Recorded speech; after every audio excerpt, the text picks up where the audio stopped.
तो बात ये है कि कुछ ना कुछ तो हो ही रहा है ना। अब बात ये है कि ये डील वील की बात तो हम नहीं करते, मगर इसमें हम जरूर, क्योंकि हमें कह दिया गया है कि डील की बात ना करें, ठीक है। तो हम तो बड़े पाबंद हैं। हमारे मिलिट्री एस्टेब्लिशमेंट हमें ये कहे कि कोई डील नहीं है और कोई बात ना करें आप, हाजिर सही हम नहीं बात करते।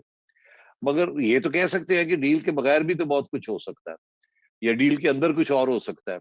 इस वक्त तक तो मुझे बिल्कुल। एक ही डील नजर आ रही है रजा, और वो डील है जो 2014 में हुई थी इमरान खान के साथ, जनरल रहील शरीफ की। और उसके बाद वो वही डील चल रही थी कि नवाज शरीफ को निकालना है, इमरान खान को लाना है, धरना बनाना है, उसके बाद कोशिश करनी है निकालने की। फिर पैनामा में जिस किस्म का प्रेशर हमें पता है अदालतों पे आ जाता है, उस किस्म का प्रेशर आया, और फिर किस किस्म की चीजें हुई वो आपके सामने ही है।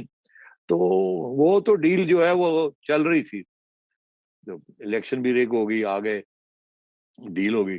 अभी हाल ही तक तो बिल्कुल पक्के थे कि जी डील तकड़ी जा रही है। अब हमें पता चला कि डील के अंदर दरार आ गई, तो प्रॉब्लम्स वही। आ गए हैं। और अब हमें यही पता चल रहा है, हमारी जो चिड़िया इधर उधर घूमती है, और आपके भी चिड़े होंगे, कौवे होंगे, सारे कहाँ कहाँ कर रहे हैं कि भाई कोई मसला बन गया है। वो पुरानी डील जो है वो कुछ अब, जैसे कहते हैं ना, इट्स शिपरेक्ट। वही। मतलब है कि वो उर्दू में क्या कैसे उसको ट्रांसलेट करेंगे, शिपरेक्ट के। जी। कश्ती जो है वो क्रैश हो गई है ना, जहाज हाँ, है। पत्थरों जी। पे आके क्रैश कर